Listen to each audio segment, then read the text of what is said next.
నీతిమాలిన రాజకీయాలు చేస్తున్న ఎంపీ భరత్రామ్ కేవలం సిటీ నియోజకవర్గానికి మాత్రమే పరిమితమయ్యారని, మిగిలిన నియోజకవర్గాలకు వస్తే చెప్పులతో సమాధానం చెప్పేందుకు పార్లమెంటు పరిధిలోని నియోజకవర్గాల ప్రజలు ఎదురు చూస్తున్నారని మాజీ MLC Adireddy Apparao, Janasena party incharge Anusri Satyanarayana అన్నారు. సుబ్రహ్మణ్య మైదానంలో సోమవారం రాత్రి ఎంపీ భరత్రామ్ నిర్వహించిన సభలో ఆదిరెడ్డిపై చేసిన అనుచిత వ్యాఖ్యలను వారు ఖండించారు. తన తండ్రి వయసు ఉన్న ఆదిరెడ్డి అప్పారావును అవమానించే విధంగా చేసిన చేష్టలు సభ్య సమాజం తలదించుకునే విధంగా ఉందని ది రాజమండ్రి ప్రెస్ క్లబ్లో ఏర్పాటు చేసిన మీడియా సమావేశంలో వారు మాట్లాడుతూ, బహిరంగ సభలో చెప్పు చూపిస్తావా, నువ్వెంత, నీ స్థాయి ఏంటి అని భరత్పై విరుచుకుపడ్డారు. ఆవ భూముల కొనుగోలు విషయంలో అవినీతికి పాల్పడ్డారని వారి పార్టీ ఎమ్మెల్యేనే బహిరంగ చెప్పాడన్నారు. వాలంటీర్ను ప్రశ్నించడానికి తనకు అర్హత ఉందని అప్పారావు అన్నారు. వైసీపీ ప్రభుత్వానికి అనుకూలంగా లేకపోతే సంక్షేమ పథకాలు రద్దు చేస్తామని చెబుతున్న ప్రచారంపై ఆ వాలంటీర్ను వివరణ అడిగారని అప్పారావు చెప్పారు.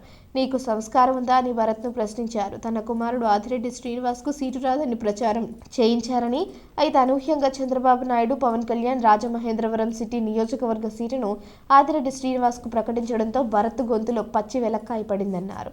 టీడీపీ నాయకులు బుడ్డిగ రాధ, మజ్జి రాంబాబు, దాస్యం ప్రసాద్, ద్వార పార్వతీ సుందరి, కోసూరి చండిప్రియ, కడలి రామకృష్ణ, తంగళ్ల బాబి, చాపల చినరాజు, మాలే విజయలక్ష్మి, మీసాల నాగమణి, జనసేన నాయకులు వైవిడి ప్రసాద్, విన్నావాసు, గుత్తుల సత్యనారాయణ, పైడి రాజు తదితరులు పాల్గొన్నారు. అస్సలు నీ తీరు చూస్తుంటే సభ్య సమాజం తలవంచుకునేట్టు చేసావు. అసలు అంత నీ తండ్రి సమాన వయసులో అయిన ఆయన్ని నువ్వు చెప్పు చూపించడం అంటే నీకు ఎంత బలుపు, ఎంత ధైర్యం నీకు. ఎంపీ గారు, మేము చేయగలం.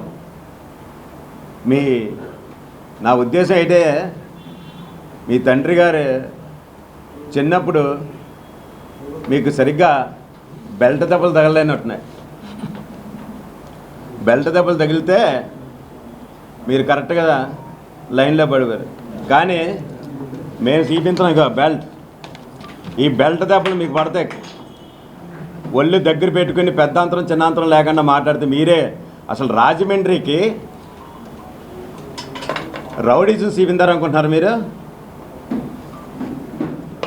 రాజమండ్రి ప్రజలారా, ఇటువంటి రౌడీకి మనం ఓట్లేసి ఎమ్మెల్యేగా ఎన్నుకోవాలా?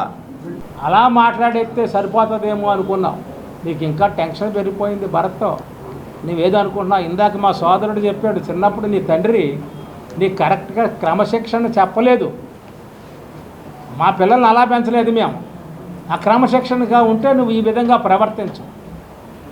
నీ గురించి నాకు నిన్న సాయంత్రం నుంచి ఎంతోమంది పేర్లు కూడా చెప్పమంటే చెప్తాను నేను. వాళ్ళందరూ కూడా ఏంటంటే ఆడికి ఒళ్ళు పొగరెక్కిందా, ఆడ ఆ విధంగా ఈ చెప్పు చూపించడం ఏంటంటే ఈ సంస్కారం హీనం. ఇది ఏనాడు ఏ రాజకీయ నాయకులు ఎన్ని తరాల నుంచి వస్తున్నాం మనం. అతను జడ్పీ చైర్మన్ చేశాడు, ఎమ్మెల్సీ నాతో చేశాడు. ఆ వ్యక్తి పాల్కోల్ నుంచి ఫోన్ చేశాడు నాకు. ఏంటి అప్పారావు గారు ఊరుకోకండి, ఆడి క్యారెక్టర్ ఇదని కొన్ని విషయాలు చెప్పాడు. ఇది బయట చెప్పుకుంటే సిగ్గుసేటు. ఆ విషయాలు బయట పెట్టాడు. నాకు సంస్కారం ఉంది. ఆ విషయాలు నీ గురించి నేను బయట పెట్టవలసిన అవసరం లేదు. బయట పెట్టాలంటే చాలా ఉన్నాయి. నీ సంస్కారం హీనం. ఏం మాట్లాడుతున్నాను? నాకు చెప్పు చూపిస్తావా? నువ్వు చూస్తాను నువ్వు ఎంతవరకు చూపిస్తావు. నువ్వు ఒక చెప్పు చూపిస్తున్నావు. మాకు ఉన్న క్యాడర్, మాకు ఒక 40,000 పైబడి మాకు కార్యకర్తలు కరుడు కట్టినటువంటి కార్యకర్తలు ఉన్నారు. వాళ్ళు చెప్పులు చూపించరా అంటే బ్రహ్మాండంగా చూపిస్తారో యాక్ చేస్తారో కూడా నాకు తెలియదు.